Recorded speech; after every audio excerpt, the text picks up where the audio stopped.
You are listening to the HP Outdoors Waterfowl Podcast, episode 43.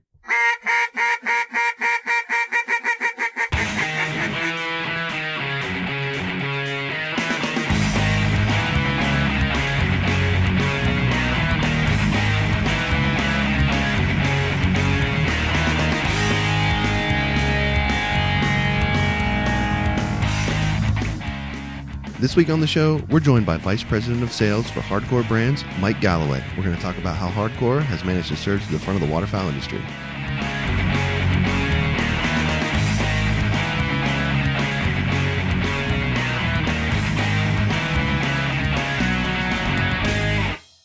All right, welcome to the 43rd episode of the HP Outdoors Waterfowl Podcast. We are your on-demand audio source for all things waterfowl and waterfowl hunting. If you'd like to check out hpoutdoors.com, we have all of our past episodes there for you to catch up on. If you're new to the show, we've got a great blog that we maintain there, some photography videos, so definitely check out the website. We can also be found on all of the social media platforms, Facebook, Twitter, Instagram. We've also got a listeners group on Facebook where you can join up and engage with all of the listeners of this show and continue the discussion offline there. Joining me this week on the show, as he always does, my co-host, Dan Harushka. Dan, what's happening, man? Hey, got some snow on my roof and had a bang-out hunt yesterday. We had a 5-man limit of wood ducks that we shot, and, we're in the middle of the season here. I'm just loving it, loving the cold weather, all these cold fronts pushing birds down, and you know how that goes. Yeah, I'm glad to see that the cold front brought some birds into the area for you, and hopefully the snow that you're getting now will bring some of them down into my area. Although I can't hunt them until November 18th, where I'm at. But, hopefully they get here. But, this week we got a good one lined up. We are going to talk with Mike Galloway of Hardcore Brands, and we have an interesting discussion with him in the fact that we talk about how hardcore has sort of made this resurgence in the market, and has really kind of revamped the company and kind of how they operate in the space. But also we talk about some products that they have and how they can benefit the new hunter, and how some of their stuff can benefit more veteran hunters. And we ask him some other questions about confidence decoys and things like that. So definitely a great interview coming up this week with Mike. We're also going to have our waterfowl news, Ask HP question, and this week's bird profile, Dan, I'm not sure how we missed this one, but with duck seasons opening up across the country, I started seeing pictures of cinnamon teal being harvested across the country, and I got to thinking we never did a profile on that bird. So this week we're gonna profile the cinnamon teal, and then we'll also have our retriever training quick tip of the week. Brought to you by Barton Ramsey and Southern Oak Kennel. So I think we got a good one lined up this week, and I'm definitely looking forward to the discussion. I agree. We have a lot of good info coming. So let's get to it. Always the wordsmith there, Dan. No, I agree with you though. So let's get right into it and start with this week's waterfowl news.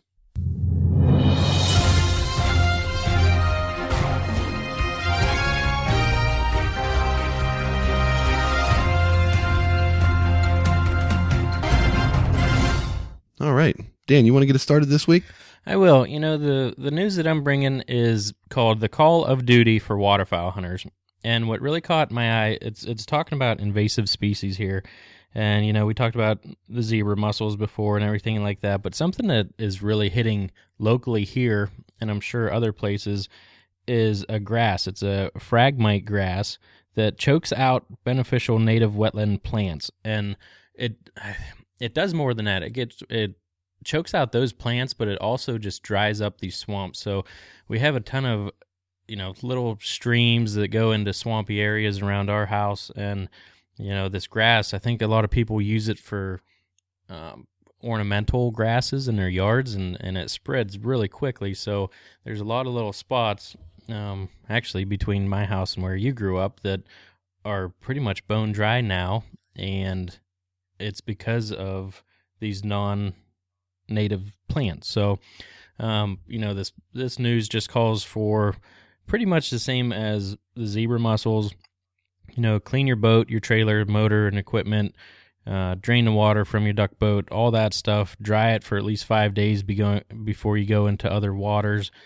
And, it is really sad to see, because these places used to be filled with geese and ducks, and now I'm telling you, there's not even mud there. It is like, it's very dry, and it's because of these plants. So just make sure that you clean your stuff before you go to another body of water. Yeah, I think cleaning is the biggest thing. I mean, letting your boat dry for 5 days before you go into another body of water is kind of unrealistic, depending on the situation. So I think it's probably, just the best practice. Try not to, carry something from one to the other. So, my story this week, Dan, is kind of along the same lines as far as a conservation angle. And it's going to be particularly geared toward our listeners in the Buckeye State. Basically, there's a new program that's being initiated in Ohio where landowners can earn money for restoring, land and acreage in the Lake Erie watershed. So basically, the program has been initiated and pays for creating windbreaks, people that want to plant streamside buffers, enhancing wetlands, and other plots that basically reduce chemical runoff into the Maumee River. I don't know if that's pronounced right or not, and other streams kind of in the area that drain ultimately into Lake Erie. Participants can earn up to $362 per acre for 15 years and could qualify for sign-up bonuses if you happen to have some of the most sensitive properties that they're considering. So in addition to the runoff mitigation, other benefits would include, flood control, water quality, and wildlife habitat. So if you're in Ohio and you think you might be able to take advantage of this program, you can contact the Ohio DNR private land biologist Mark Witt for more information on the program. So, we always encourage, responsible land ownership and conservation of wildlife in general, and also waterfowl, obviously. So if this is something that you think you can take advantage of, definitely reach out to them and, cash in a little bit and make your hunting property even that much better. So again, good news, hopefully coming out of this week's, news segment as far as, conservation and improving wildlife quality, specifically for ducks. So yeah, and I tell you, the Maumee River has one of the best walleye runs probably in the country. Oh wow! Yeah, I didn't even know that. People travel there from all over when they start running in the springtime. But it gets regulated very well, but it's pretty much, if you cast out, if you snag fish, then there are wardens there that obviously make you throw them back, but it's that thick with fish. Wow, that's wild. Well, obviously, all that impacts Lake Erie as well, which is is a major habitat for a lot of the diver ducks that are coming down through your area and even come down into my area. So definitely something to be vigilant on and take note of. All right, let's go ahead and move on and get to my favorite part of the show, the Ask HP question of the week. You want answers? I think I'm entitled. You want answers? I want the truth! You can't handle the truth! So this week's question comes from someone who's actually already had a question featured on the show, Joel Long, but we've we thought this was a great question, so we wanted to bring it to the show. And this week's Ask HP question is brought to you by Higdon Outdoors, quality service and innovation. That's Higdon Outdoors. Visit HigdonDecoys.com. So the question is, basically Joel says, he hunts along a refuge that only allows a small corner of the area to be hunted. Ducks have gotten pretty smart to this idea and sit, in masses out into the safe areas. And then, kind of small groups tend to break off and they fly into the area where they can hunt, and that's when they get their opportunity. So his question is, regarding his decoy spread and, how large of a spread should he be running? Should it be big? Should he try to mimic what's out there? Should it be small to be different? And it's kind of what's going to cause those ducks to break off and pay more attention to his area. So what do you think, Dan? There's a little more insight to this because we did talk about it a little bit, but he said that he would put out maybe 2 dozen and he wasn't quite getting the results that he wanted. So my immediate thought, the Friday quick tip, what I was saying is be different. If people hunt that and they're always seeing 1 to 2 to maybe 3 dozen decoys out there, maybe try and unload your trailer, get your buddy's decoys and put a ton out there. And maybe, that might be the difference that you need to pull them in. And also, a spinning wing decoy for an attractant, because he's pretty much running traffic there on ducks that, he's hoping to break away. So he did mention that he usually has one out, and I think he's putting 2 out now. So, if you've hunted it a few times and only had 2 dozen out, and I said, why not try it? Put a bunch out and see how it goes. And that's part of, learning that new spot or the spot that you've been hunting. And once you figure it out, you could have really great hunts there. So that would be my advice. What do you think? Yeah. So for me, if this is your primary spot, if this is where you're going to hunt a majority of your time, and quite frankly, I'm actually considering this tactic myself as far as how I hunt.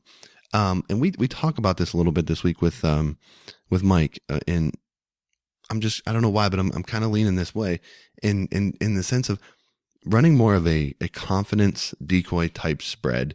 Honestly, if I'm, this goes to being different, but I would probably try to run larger size spreads of coots and or Canada geese, if those are, if you have those in the area, because not many hunters are going to do that. And pretty much anywhere you go, if you see a large, raft of coots somewhere, you're going to see diver ducks, you're going to see dabbler ducks, you're going to see all kinds of ducks landing in there because they feel safe there. They know that there's a safety built into those numbers. So that's kind of the way I would probably approach that spot, because every guy that's going to hunt out there is probably going to have 12, a dozen or 2 dozen decoys rigged up, pitch them out, and look just like everybody else. Everybody might have a spinner, maybe 2. For me, I would try, throw out as many floating Canada geese as you can find, or throw out as many, start building a coot spread, something like that, just to see if that can be different and, enough to pull them into your area. But kind of like you said, be different, try different things, but I would lean towards the confident decoy ankle, personally. I like that. I like the goose and, like you said, the coot. And here's a question for you. We don't usually see coots around here until, I don't know, later November, December area. Would you throw them out beginning of the season, say October up here? I probably wouldn't, but it depends on where you're hunting. If you're, if you're hunting Lake Erie, for example, coots are going to come first. Right. And then the divers come with. So after, so I've already seen reports of coots being up on Lake Erie right now. So I think you just got to pay attention to the weather. And, if this is a spot where, where he's hunting that, those kinds of ducks are there, they stay there a lot of the year and then they migrate out of there when it gets cold. That's a little different scenario than when, what we're dealing with, where we're getting on the bottom end of the migration, so we have to worry about that a little bit more. So I don't think it's going to be a bad thing to throw out coots as long as it's not, really early in the season, because those first ducks that are coming into the area, they're going to be looking for coots to target as far as safety. So yeah, that could be a really successful thing. And, Canada geese, for example, they're always kind of around. So that's another thing you can utilize, but, I'm really kind of leaning more towards a coot style spread. I mean, in the 2 bays that I hunt on the river last year, there was a knot of about 2,000 coots that floated up and down the bay all season long once the cold weather hit. And I mean, every single duck just wanted to go and land with them. And it was just a battle all season long. So I don't know, man. I think that there's some merit to that without question. Yep. Well, there you go, Joel. There's a few different options that you can try out, and hopefully one of them work for you. Yeah. And if you'd like to hear your question used on the Ask HP question of the week, you can send it to us via email at info@hpoutdoors.com. If you're in our Facebook listeners group, you can post it in there. You can send it to us on Twitter, pretty much any way you want. Just get it out to us. If we think it's a good one, we'll use it. And in return, we will send you a free HP Outdoors barrel decal for helping out the show. So thank you, Joel, again. First 2-time question use. And hopefully we get lots more people involved in the question. So, all right, man, let's roll on here and get into this week's bird profile segment. Again, we mentioned it's the cinnamon teal, and kind of a cool bird. Don't see many in our area. would definitely be a wall type bird for me if I was able to harvest one at some point. But let's go ahead and roll into this week's duck profile segment. All right, the cinnamon teal, the male is 16 inches, the female is 15, and the male is 0.7 pounds, and the female is 0.8 pounds, so the female has a little bit of weight and a little less length than the male. Male cinnamon teal have a cinnamon red head, kind of like myself, neck, breast, and belly. They have an iridescent green speculum, which is separated from a bluish shoulder patch by a white stripe. The back rump, upper tail coverts, and tail are dull brown, and the undertail coverts are black. And they have a distinctive red eye that's super cool, a black bill, and yellow legs and feet, and the male gives a thin whistled peep. The female cinnamon teal are often confused with female blue-winged teal. They have a duller blue shoulder patch, and overall rustier color, and are more heavily streaked. Female cinnamon teal have to somewhat more guttural quacking than female blue-winged teal. And in breeding, the majority of cinnamon teal breed in the western United States near the Great Salt Lake, Malheur Basin, San Luis Valley, and Caribou-Chilcotin parklands. They prefer small, shallow, alkaline wetlands surrounded by low herbaceous cover, and nests are often located in grassy areas, and island nesting is common. And they lay an average of 8 to 10 eggs, so pretty decent hatch there. Yeah, real nice numbers on that front. You know, nearly all of the cinnamon teal winter in Mexico and Central America. During the migration, the Great Salt Lake marshes and the Central Valley of California are important staging areas. Cinnamon teal are commonly sighted in the Midwest and the eastern United States. I don't know where in the eastern United States because they're definitely not commonly sighted where I'm at, but they're often associated with flocks of blue-winged teal, most likely because they tend to attach themselves to their flocks because they sort of operate in mutual breeding grounds. Cinnamon teal are common when winter visitors to Central America, and occasionally will winter in Colombia and Venezuela, some of the sort of subspecies. They're common and widespread in the Andes and central Peru, and then down to the south, and in southern Chile and most of Argentina. So the population estimates on these birds is kind of wide-ranging, and there's several subspecies, but from the best that I can gather, on the highest estimation total amongst all subspecies, you're looking at maybe on the high end of 500,000 birds total across all of them. So, not a super large number of these around, but some hybridization has taken place with the blue-winged teal, and with the blue-wing sort of expanding their ranges into some more commonly used ground by cinnamon teal. They have crossbred a little bit, and that has caused some concern as far as the reproduction numbers and population numbers. As far as what they feed on, cinnamon teal are kind of like blue-wing and green-wing teal, where they dabble on aquatic plants and in shallow water areas, especially rush seeds, pondweed seeds, and things of that nature.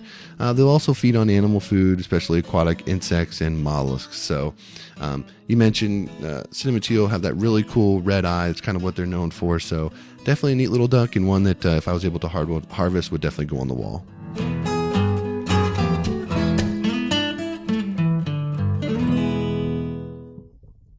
All right, so that takes care of this week's duck profile segment, and we'll roll right into this week's retriever training quick tip, brought to you by Barton Ramsey and Southern Oak Kennels. And I know you were talking about this 5-man limit hunt that you had this past weekend, and Kimber just put on a display, pulling some retrieves. So I know it makes you very proud, and I know this is your favorite segment of the week. So let's go ahead and roll into that, and then talk about it on the other side. Hey guys, this is Barton Ramsey with Southern Oak Kennels, coming to you this week with your retriever training quick tip of the episode. And I want to talk a little bit this week about treat training. We get a lot of questions about whether or not we use treats when we're training retrievers, and the short answer to that is yes, we do. But I believe it's a bit more complicated. We definitely use treats with younger puppies in particular when we're teaching obedience, and then even can use treats in specific situations with an older dog, depending on the dog and the situation. And so you just have to evaluate what you're doing. Remember, the most important question is why. Why is the dog responding a certain way? Why is the dog not responding? And so treat training is using food as a reward to reinforce a behavior. And so you are teaching a dog a behavior by rewarding the dog when he does the behavior. And so as he does it, you offer the treat. And so a couple of things about treat training: it needs to be immediate. They may not look very cool, but we recommend going to your local pet store and getting one of those treat training bags. It's like a little fanny sack or fanny pack, whatever they call those things, that it attaches to your belt. And put that thing on. That way you can get to the treats quickly. And you need to reward the puppy immediately. So if you're teaching the dog sit, as soon as the dog's rear hits the ground, good dog, give the treat. And then if you're teaching the dog recall, then you're going to call the dog to you. As soon as the dog gets to you, good dog, give the treat. Or we just say good, one word.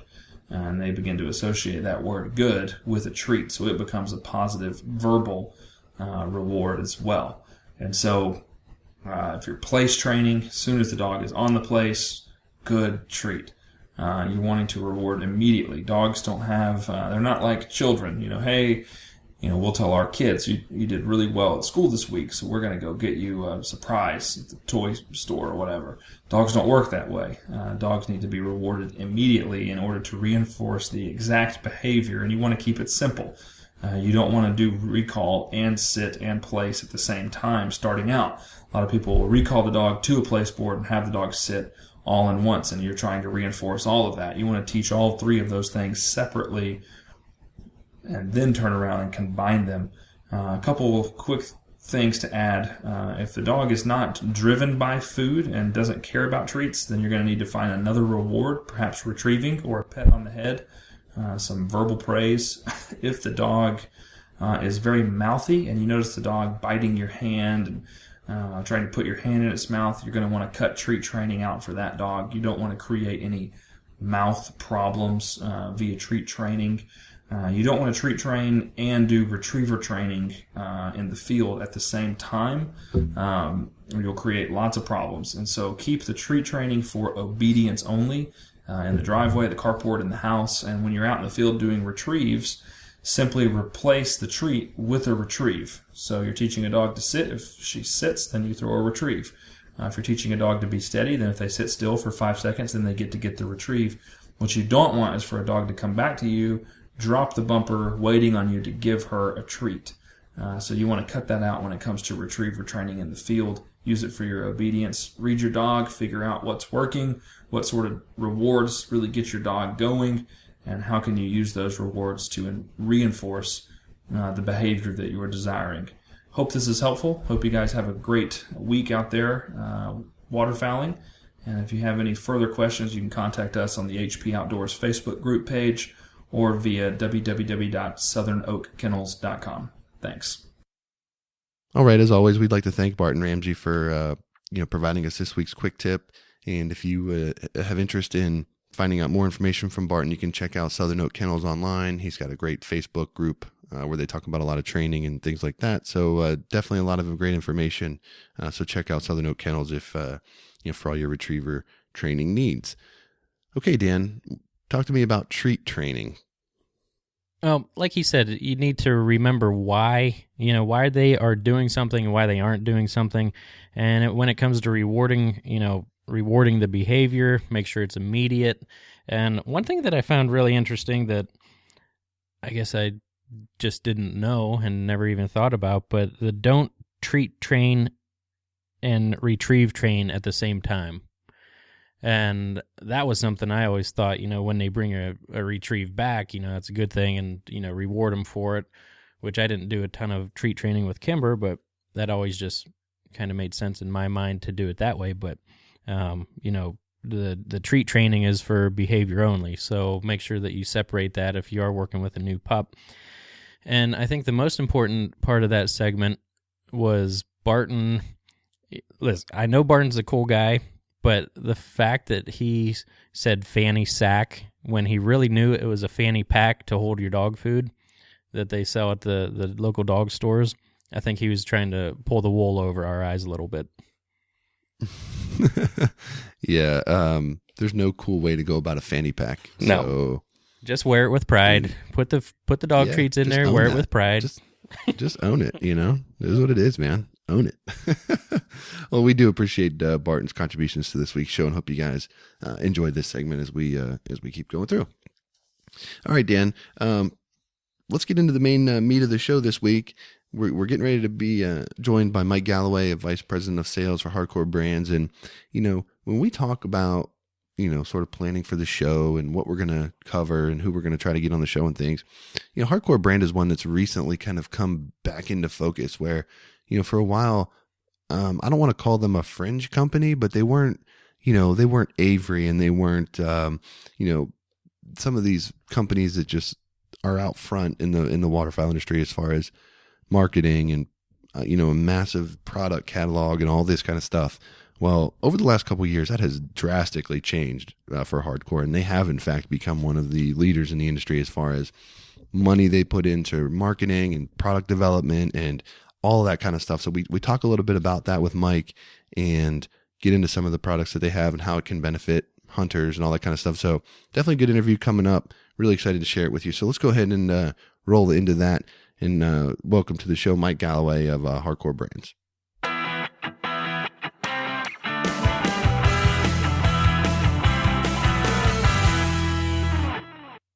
All right, we'd like to welcome someone to our show that is in a company that's just doing great things in the marketplace, a super innovative company, really a leader within the industry with product innovation and embracing social media and all of those sorts of things. So we'd like to welcome Mike Galloway, Vice President of Sales for Hardcore Brands. Mike, welcome to the show. Hey, guys. Thanks for having me. Absolutely. You know, like I just mentioned, Hardcore has really become sort of a leader in the marketplace as far as, you know, product innovation. And I can remember several years ago, Hardcore, when I would open, you know, a Cabela's catalog, for example, was one of the companies that you would see the decoys kind of tucked in the back, maybe half of one sheet. And I look at the Cabela's catalog this year, and Hardcore's got like 4-page spread in there with all kinds of products and all kinds of stuff going on. So we'd like to start just kind of talking to you a little bit about the company itself and just talk a little bit about the evolution that you guys have gone through and sort of that surge that you've really taken within the market in the last couple of years. Well, you know, I think it all starts with a great team and, you know, the initiative coming from the top down. You know, we were really challenged as a team. The gentleman that bought Hardcore about 2.5 years ago, Jim Schiefelbein, was not a waterfowler. You know, I mean, he was a weekend warrior, so he enjoyed shooting ducks, but it was not his passion or his love. But his passion or his love is building companies. And so when you're given the tools to be successful, and you know, I relate it to everybody that'll listen to me. I tell them it's like I was drafted by the New York Yankees. You know, if the Yankees don't win, it's the Yankees' fault. It's not because they didn't have the best gear or the best mound or the best, you know, coaching that money could buy or the, you know, best supporting cast. That's how I feel with Hardcore. For the last 3.5 years, if we've needed something or needed to expand in an area, we were able to go out and get it. I mean, we've got, you know, in my opinion, one of the best carvers in the world. He's a world championship carver. We've got a world champion texture. You know, so basically when you carve a decoy, people don't realize that the posture, okay, and the size of the decoy, that's the actual carving. But then when you put the feather detail on, that's when you're actually that's what they call texturing the decoy. So really we spared no expense and tried to make sure that everything was right where it was supposed to be. We gave, you know, when we would think about something, it's not good enough nowadays just to come out with, you know, ring necks. You know, if you're going to do a diver duck, you got to follow the ring necks with, you know, red heads, canvas backs, blue bills, you know, old squaw. So you want to finish the line. We started with puddle ducks, we finished the puddle ducks. We started, divers, working our way through all the divers. The Canada goose, we have one piece full body Canada geese. This year we're about to unveil, they're going to be fully flocked, all the way down to a promo goose shell. So, what we're trying to do is, whether you're that diehard waterfowler, all right, that wants to make his spread the best out there, we have that for you. We have the full body, one piece, Canada fully flocked Canada goose. If you're the newbie or that 17, 18-year-old kid that's mowing lawns to buy decoys, we offer a promo goose shell that has a flocked head. You can get a dozen of them, for under $100, which is really hard to do nowadays. The evolution, again, really, years ago, there was a guy named Corey. He started carving decoys. He started hardcore decoy. They were rotationally molded out of Idaho. Then, he realized he couldn't take it to the next level, so it was purchased by Tinks. A lot of people don't know that. Tinks moved it to Atlanta, Georgia. They tried taking it to the next level, and they couldn't make the paint stick. That's where we come in. The company I worked for at the time was known for manufacturing decoys. So we acquired it, kept it for about a year and a half.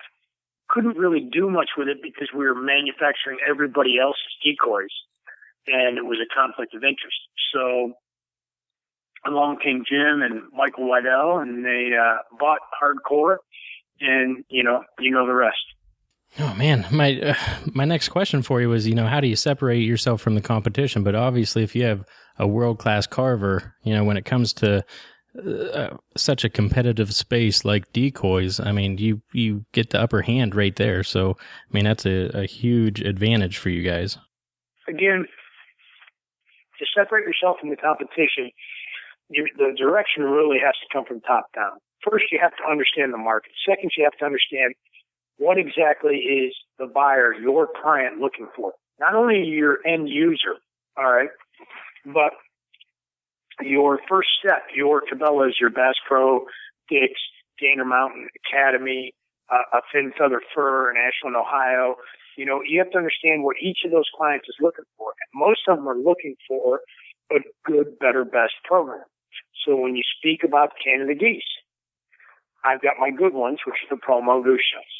I've got my better ones, which are full-body Canada geese with flocked heads that are removable. And then I have the best, which are the fully flocked Canada goose one piece. So if you understand your marketplace, you understand your niche, and understand your client, then that's how you separate yourself from everybody else. You're really sort of reading our minds. It's interesting here because, Dan and I when we were talking about having you on the show, and we're talking about this interview, the first thing that comes to our mind is obviously, the decoy market is just such a competitive space. I mean, it's right up there as competitive as it gets in the waterfowl industry, probably, right alongside, maybe shotguns or calls or something like that, but it's definitely up there. And you talk about separating yourself, better, good, better, best type product line. I was curious sort of, let's say I'm a new hunter. Okay. And I crack a Cabela's catalog, or I go to Dick's Sporting Goods and I see the shelves full of all this stuff, and I'm really sort of over my head and it's a little overwhelming. Talk about a product or two that Hardcore has that every new fowler out there should have as a part of their kit, whether it be something simple, something that guys might not think of, but, let's assume that I'm someone who, like I said, I walk into the store and I'm ready to do it and I have no gear and I'm ready to get started. What are a couple products that are going to be vital for that new guy? Well, one, I think you got to break that down regionally, because if you're the new guy walking into an Arkansas store or a Louisiana store, I'm going to send you one direction versus a new guy that's walking into a Michigan store. But overall, in today's market, I think if you're a brand new waterfowler and you're going out to buy your first gadget or your first what's going to help me, it's a product that Hardcore doesn't even make. I think you have to have a spinning wing decoy. Okay? Now, if you want to talk about what I think Hardcore makes or what we're offering right now to these new guys that has made life so much easier, I think the best thing since the spinning wing decoy are the Texas rigs. I mean, you clip them on, you throw your decoys in the water, and you're good to go. You know, they don't know the pain that it was to rig up your decoys and then have the line get all tangled in knots and then have, you know, the weights, you know, come undone around the decoy's head, which is scratching all the paint and having all that. It was a mess. It was a hot mess. It's 2:30 or 3:30 or 4:30 in the morning and you're trying to get your decoys out, all right, and your decoy bag's a hot mess. With today's Texas rigs, and the new Texas Hardcore makes a new Texas rig decoy bag, most phenomenal thing going. You know, basically grab your decoys and go. Decoy slides down. You know, you unhook it off the carabiner, set them out. I mean, that's my new favorite thing that's been going on in the industry lately. Now, again, if you go up into, if you're a new waterfowler, what's funny is where I grew up, I love shooting greenheads, but we spent the majority of our time hunting Canada geese. Now, Hardcore has a new blind, and I don't care if you're a new guy or a veteran, that I think you need to have. It's called the Man Cave. We just received our patent on it a week and a half ago. What separates it from everybody else is that on the Man Cave, there are two mounting stakes connected to the doors of the blind. So you now have a full-body goose or a Canada goose shell, whatever you want, mounted to the blind. You have two of them. Not only that, behind your headrest, permanently attached to the blind, is a mojo stake. So you can mount your mojo in your blind, and you can also have, you know, your shells or your full bodies, whatever you're using, mounted to the blind door. When you pop out of the blind door, they stay mounted. You close the doors, they stay mounted. So it's no longer, if you were to take a bird's eye view, it's no longer decoy blind, or better yet, decoy mount the grass, decoy mount the grass. You know, with this new blind, it's decoy. So, you know, no more spotting on the blind. Anybody that asks, as long as I can remember, I tell them, if you spend 40 minutes putting your decoys out, spend 80 minutes grassing up your blind. Well, this only helps. Yeah, we definitely talk about, you know, staying hidden and how important that is during everything. But going back to the Man Cave, that it sounds kind of roomy, if just by the name. How big is that? Well, let's put it this way. I think you all are familiar with T-Bone, one of our television personalities. Yeah. Yep. Not only does he fit in it comfortably, he can also stand on it and it won't collapse.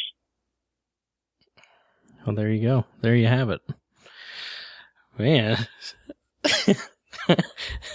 So, yeah, and, you know, breaking up a blind definitely, and, you know, especially we talk about all the GoPros that you can send up on the you know, quadcopters and stuff now, and all the overhead views that you can see. And, you know, a lot of people online, they'll just, you know, they'll do their own spread and they stick out so bad. So, you know, that's just another thing that Hardcore has going for them on the innovation side for sure. But let me talk, you know, a little bit on the flip side of what Josh asked you, a brand new waterfowler.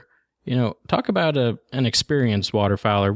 What should they have Hardcore specific in their bag or in the field for them? Well, again, I think that's regionally. I mean, I touched on it a little bit.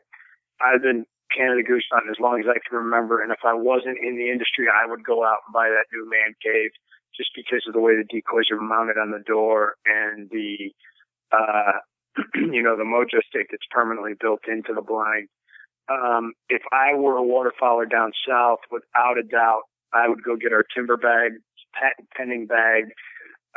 It's actually a timber/layout blind bag. When we originally set out to design the bag, it was designed to lay next to you in a layout blind, so it was tall and thin. I wanted everything that you needed on the outside of the bag, so you weren't rooting through the bag trying to get to your shells or your calls or whatever.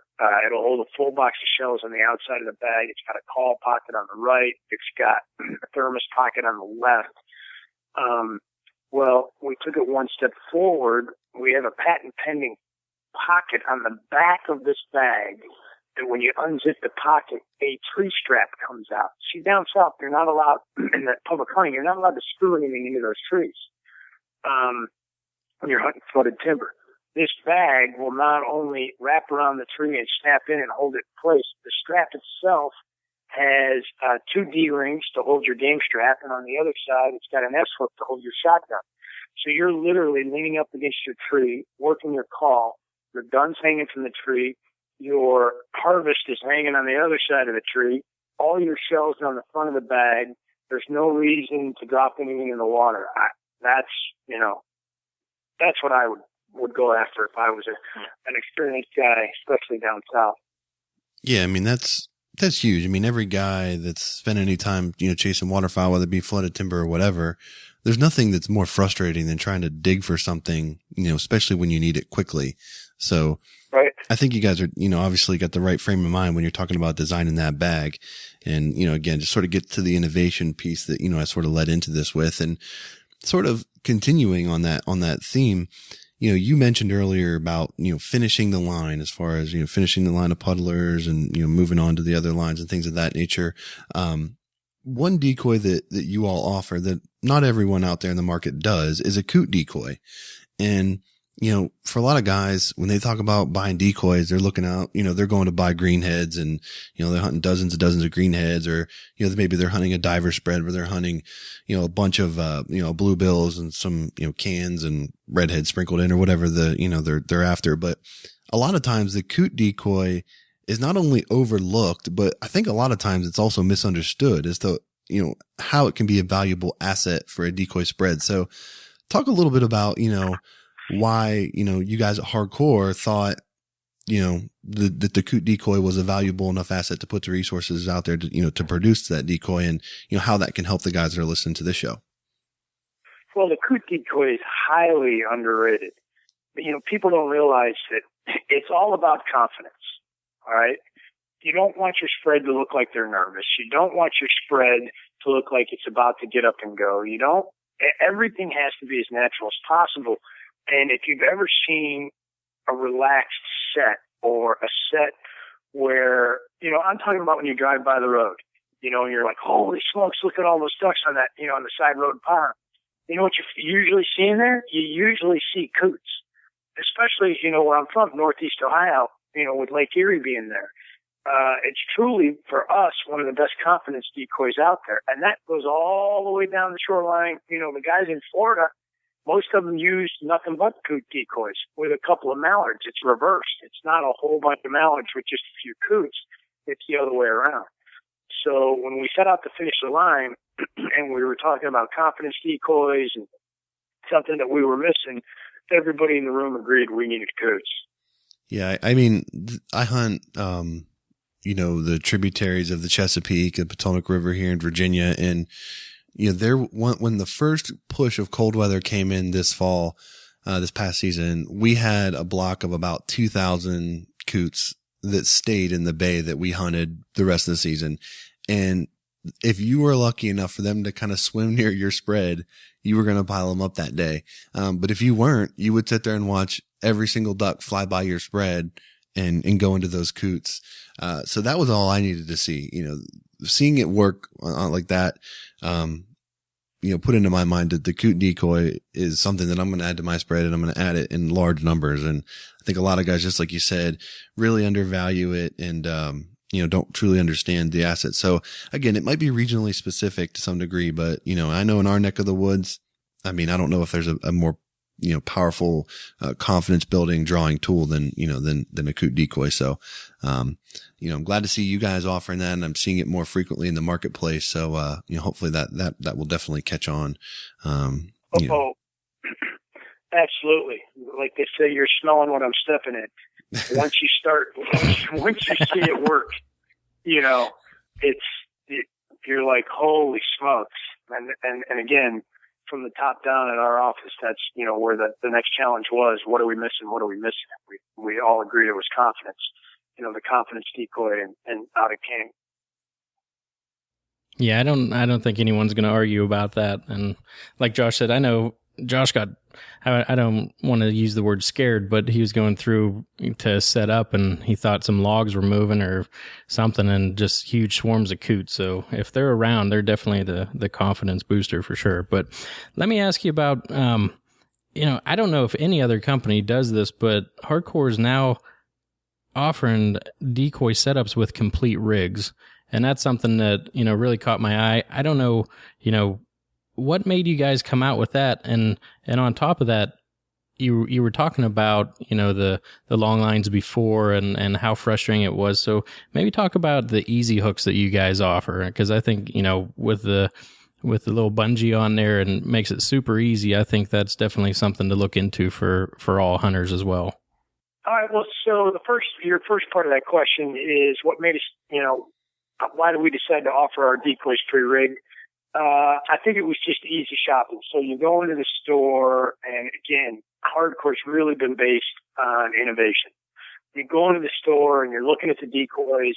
What's the next thing you got to do? Then you either got to go buy Texas rigs, or you got to go buy crimps and clamps and line and weight, or easy hook weights. So what we decided to do was offer our mallards or our puddle duck series, that every one of our puddle ducks in a pre-rigged 36-inch Texas rig. Just so when you walked in, all you had to do was pick up the box and go. You literally could throw the box, in your truck. When you got there, you could pull them out, clip them, toss them. You were hunting. People ask, why did you go with 36-inch? Well, with most puddle ducks, I would say 70% of the time if you're hunting puddle ducks, guys are in waders, and they're actually in puddles, and anything, 54 inches, I don't know about y'all, but that's over my waders. So, we figured 36-inch was the way to go. And it actually worked. We offered that Texas rig all the way down to 18 inches for rice fields, and we offered all the way up to 48 inches. But it was my personal experience that said, we didn't need to be at 54 or 60 inches of Texas rigs, because at that point in time, you're definitely using a boat, all right, and you probably want to have a little bit more weight on there, or you want them cut to, the length that you're accustomed to. I think the second part of your question, you were talking about the easy hook. That's where it has the, for lack of a better description, a bungee cord attached to the weight at the bottom. Is that what you were talking about? Yeah, right. So the easy hook, again, the easy hook came out of, I don't want to say necessity, but out of things being a pain in the neck. All right. Again, you remember if your decoys weights came undone in your decoy bag, then it was a cluster in the dark, and you spent the majority of time, cutting and retying. Well, this completely prevents that. If you're trying to get 48 inches and you got 43 inches or 49 inches, with this system, all you have to do is use your normal line. All right. At the bottom of your normal line is a 6-inch bungee cord that is attached to an easy hook weight. It almost looks like an L. So let's say you're short. Well, your 6-inch bungee will go all the way to 12 inches if you need to. If you're right on and it's at 6 inches, it pulls it in, snaps it in tight the way it should be. So now in the morning when you reach in there, the weights have not come undone. All you have to do is pull the bungee a little more, unwrap the L, boom, boom, boom, boom, toss, and you're good to go. Yeah, I think, like I said, I hunt tidal river, and with the water fluctuation that we go through depending on the tides, I found myself gravitating more towards, that style of weight, because I can hunt 36 inches deep and I can hunt, 60 inches deep on the same setup if I need to, and all the way out to 20 feet, depending on the blind that I'm in. So, I think that's especially if you rigged them properly and you have that line adjuster at the front end of the at the other end of the line. Right. Exactly. I've got it set outside my garage right now. They're foam-filled bluebills, and I've got probably close to 60 to 64 inches of line on there, but I have that line adjuster on there just in case I'm in a little catfish pond. Right. Yeah. For I think the normal guy, I think you nailed it with the Texas rig length. Most guys would realize pretty quickly if you tried to hunt a Texas rig 4-ounce weight on a foam filled bluebill, for example, on the waters that I hunt, it would be one strong tidal day and you'd be chasing all your decoys because they would all be dragging. So I think, I actually hope you do that, because then that means you're going out to buy more decoys. well, I can tell you right now, there was multiple times last year when I was coming in that I found decoys floating around in the water that I picked up. So I know those guys are definitely going out and, hitting the market for some more decoys. But, you touch on a good point that, we've talked about on the show in the past, and just, knowing your hunting conditions and having your decoys rigged properly, to put you in a successful position in that particular, instance. So, you guys definitely obviously have the gamut that allows, a hunter to be able to sort of plan for any kind of situation. And, my next question actually, talks about something else, that we plan for a lot as hunters, and it's not about us or the hunt, but it's about our dogs. We talk a lot on this show about gun dogs. We have a weekly segment where we talk about tips and hunting dogs. And, Dan has a finished lab that we hunt with a lot. And, hardcore, like I'd mentioned a couple years ago, pretty much all you'd see in the Cabela's catalog is, goose decoys. Now we've talked about all the decoys, but we're also seeing a significant effort in the dog and the retriever market. So talk a little bit about, kind of what prompted you guys to get into that space, and sort of, how you guys feel like you can, move that section of the space forward, and how you can also be innovative in that area as well. Well, I think I hate to say any true waterfowler, because there are diehard waterfowlers out there that don't have a dog, but they're very few and far between. It has gotten to the point in my life where originally it was about getting up and shooting the greenheads when I was out in the morning at that early light. It's gotten to the point now in my life where there are some mornings, you guys have had those mornings, you're like, I really don't want to go out today. You know what I mean? Or you're just like, oh. But I go out even when I didn't want to, because of the dog. I wanted to see the dog work. All the time and energy and money that we as hunters put into our dogs, and the love, they're a part of your family. I don't care if they're kennel dogs or in-the-house dogs. They are definitely a part of who you are, and what we're all about. For me, that's literally 60% of the hunt, watching the dog work. So it was a natural transition into the dog market, because all of us there, in fact, I want to say about 6 months ago, there were 4 brand new puppies at our office. Josh Dahlstrom, Matt Dahlstrom, we had a guy named Randy. He had a brand new pup, and then of course I had a brand new pup, Tony Boy. So, it was awesome because we were using and trying out all the new stuff. To be innovative in the dog market, you had to think. And I remember like it was yesterday, I watched one of the guys come into my garage, cut the top of my broomstick off, and drill basically 4 screws at one end and 4 screws on the other. And he was throwing it on the ground, looking at his dog saying, fetch, fetch. That was his force fetch tool, And I started to think about it. That was my dad's force fetch tool. That was my force fetch tool. And I'm like, there's got to be a better way to do this. So we designed, a force fetch tool. Whether anybody wants to talk about it or not, I don't know if you guys even want to address it on your show. If you're going to have a great waterfowl dog, he's going to be force fetched. It's not a pleasant thing, but it's not unpleasant if you do it correctly. And we have the correct tools now. What it is it's a blow molded piece. It's round in the middle like a real thick broomstick, and then on either end, there are 2 squares. So you can hold it, put it in front of the dog's nose, and say fetch. He'll fetch it. Once they get accustomed to that, you can throw it on the ground, point at it, and say fetch. You can walk around them, tell them no, no, no, no, no, and then point it and say fetch. There's no reason. What we've basically done is taking the excuse away from the dog. If you use a normal bumper and you throw it in the ground, well, they might not be able to pick it up because of this or because of that. There's none of that with a force fetch bumper. I mean, there's enough room underneath the ground and the rod that he's able to grab it or she's able to grab it. I think other things that we've been able to do with the dog thing is we've been able to put together kits. We're trying to be innovative.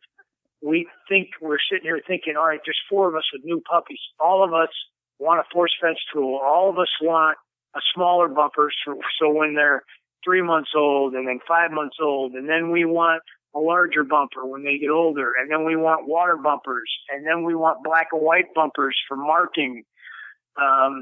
So we've been able to put together some really cool kits.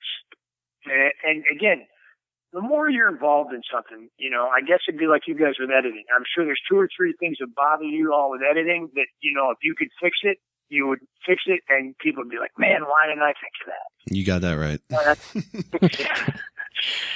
I was going to say something that I kind of apply to my life when I'm doing different jobs, whether it be around the house, work smarter, not harder. And it seems like the guys at Hardcore have now conveyed that into hunt smarter, not harder. And you've taken all of the frustrations out of hunting, and it just seems like it makes it, so much more enjoyable if you don't have to, dig through a blind bag or something like that. So really, you guys are on the forefront here, and, can I ask you, what can we expect in the future from you? I think moving forward in the future, you're going to see more innovative product in the dog market. That has really, really sparked our interest. It's a year-round product. There are being puppies born every day. There's a lot of interactive with it, a lot of interaction with that. And, that just makes it really, really enjoyable. I know for a fact that we will finish out the decoy line, probably have decoys that, like old squaws. I mean, with the exception of our buddy on the phone here on the East Coast, not a lot of people are seeing old squaws, but I want the opportunity to say, we can fill that need for it. I think you're going to continue to see designs that you're like, wow, that's sharp. Like we're currently working on a blind that is not a layout blind that you can set up in cornrows or something like that, where it's very easily assembled. And you can tear it up or put it up and tear it down in no time. So and we're always open. Like anybody listening to this podcast, you got an idea, call me. We'll share the invention, we'll share the glory and share the money. Yeah, I mean that's the coolest thing that I've been sort of thinking in my head about this entire interview is just about everything that we've talked about.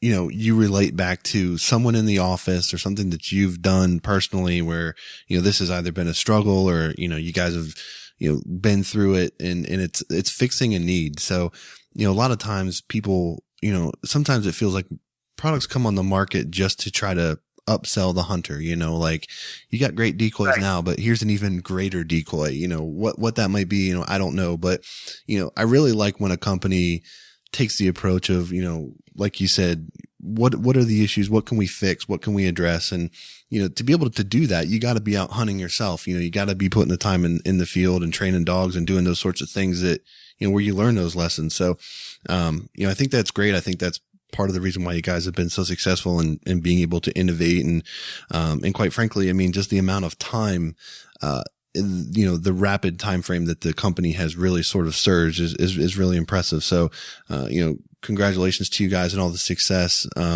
We appreciate you giving us a few minutes here and joining the show and talking with us. And, just share with everybody, where they can find, Hardcore products. I know you guys are active on social media, all that kind of stuff. Where can people go to see your guys' stuff? Well, actually we've been very fortunate. We're getting support from all angles. You can go to any of your major stores like Big Sporting Goods, Cabela's, Gander Mountain, Bass Pro, Academy. And again, even your smaller stores or regional stores, I should say, Louisiana would be, Simmons Sporting Goods, Ohio's Thin Feather Fur, Great Lakes Outdoor. I mean, we are getting a wide range of support. But if you want to go to our website and check out our current product, it's www.hardcorebrands.com. Make sure you put hardcore brands, otherwise you're not going to like what pops up. You get some hardcore, right? Right. And please, absolutely follow us, join us. Bone Collector on Twitter, Hardcore on Twitter, Bone Collector Facebook, Hardcore on Facebook. We do believe in the social media. We do believe in reaching out. We post dog training videos to decoy rigging videos or just general conversations, just to get feedback. That's how we're staying innovative. Yeah. I always go back to the office, like you mentioned earlier. We've got such a wide range of age in our office. We've got, Josh and Matt are in their early 20s. Brian's in his 30s. I'm in my 40s. So, there's a lot of experience there. And, it's amazing what that portion of the team brings, the guys in their 20s, and it's also amazing, what the guys in their 40s bring as well. We're lucky. We're in an open environment where we get to bounce ideas off each other. And again, all the instructions we get come from the top down, and that's really what's made it successful. Yeah, it's huge just to, I'm sure everybody that's listening to this show can, relate to having a boss or a manager that's not as supportive and kind of that kind of stuff. So to know that you guys have the, the support from all the way at the top is awesome. And, leads us to believe that, there's nothing but good things for hardcore in the future. And we'll definitely link up all your, social media stuff and your website to the show notes of this, episode. And, for all the guys listening to the show, we've had the guys from Fouled Reality on the show in the past, and they've partnered up with you guys. So if you want to see a lot of the decoys, and product offerings that they have in the field, the guys at Fouled Reality do a nice job with all their stuff. So we definitely encourage everyone to check them out too. They're good friends of the show. They're really good guys too. The one thing that all of us are lucky about, I know you guys are trying to close this out, and I'll shut up after this. Yeah, you're fine. The one thing that all of us are lucky about is we are in a passion-driven industry, okay? You are passionate about, obviously, what we're doing. The guys from Foul Reality, so passionate about what they're doing. I love what we get to do. Now, people say, man, I wish I had your job. You know what? Here's the deal. At the end of the day, numbers are numbers. You still got to hit, you still got to hit your quotas. It just so happens that, we're marketing and working on waterfowl product and not aluminum siding. So when you take that in mind, when you keep that in mind and you realize that it's passion that drives the industry, you keep that in the back of your mind when you're designing a product. Would you walk in a store and be like, gotta have it? You know what I mean? Right. That's just, again, I feel that all of us are very lucky for the opportunity that we're given and to be involved in something that we all love to do. Absolutely. Couldn't agree with you more there. And, I think that's a perfect segue, to let you go. We've taken up enough of your time, but again, we do appreciate it. Encourage everyone to check out, Hardcore Brands. And like I said, we'll link all that stuff up to the show notes. So, Mike, thanks again. Really appreciate the time and best of luck to you guys, this season. Thanks, man. Really appreciate it. Y'all ever need anything, please give me a call.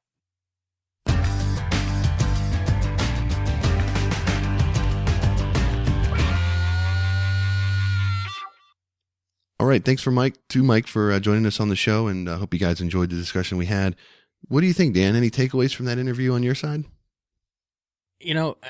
Like you said, they have had a resurgence, and with talking with Mike, they have a new leader at the helm there, actually a couple new ones, but you can definitely tell that they have hunters that are giving insight into their products with some of their new things coming out, with decoys on the blinds and straps that, hold your ducks against the trees and everything like that. They are definitely innovative and putting out really nice products. And, I especially like all the things that they have coming out for dogs and plan on purchasing some of those items. So, thanks again to Mike and keep up the good work over there at Hardcore.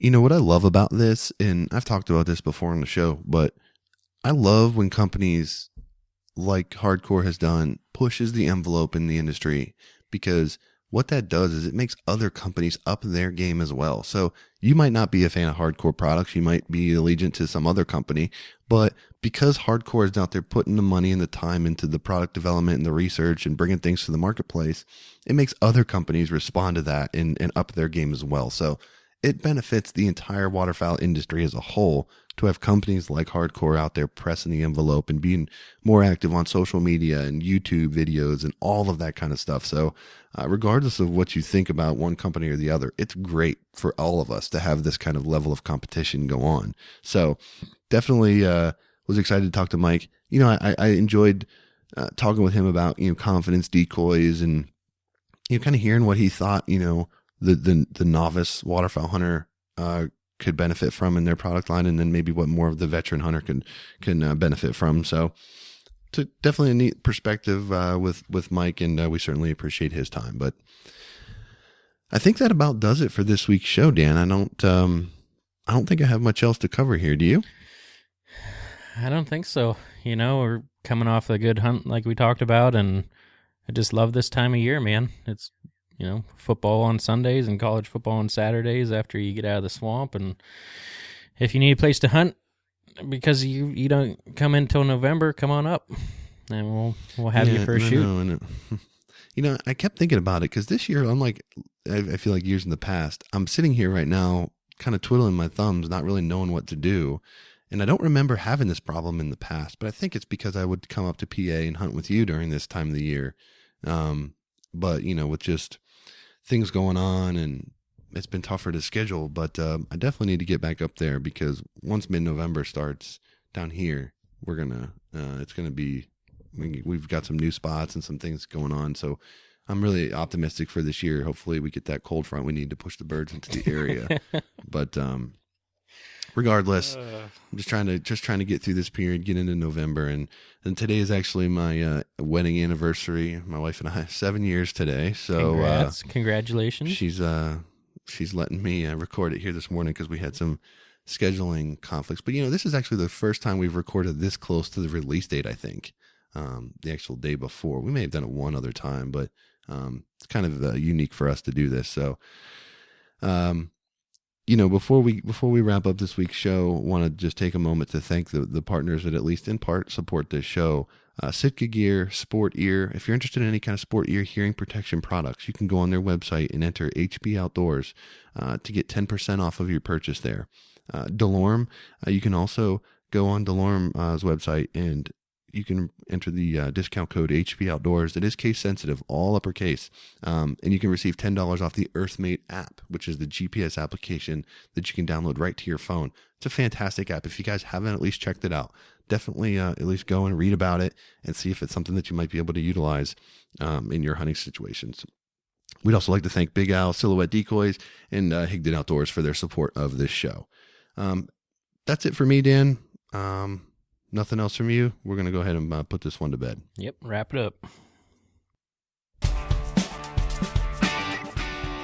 We appreciate you joining this week for the 43rd episode of the HP Outdoors Waterfowl Podcast. If you'd like to catch up on all of our past episodes, you can do so at hpoutdoors.com or on iTunes. If you'd like to subscribe via iTunes, you can get the new episodes automatically pushed out to you. We certainly would appreciate a 5-star rating and review. And as always, we appreciate you joining us this week and supporting the show. So the weather's turning right, as Dan's mentioned. Cold fronts are abound. So get out, enjoy your time in the field, and best of luck to you. So for Dan, I'm Josh. Take care.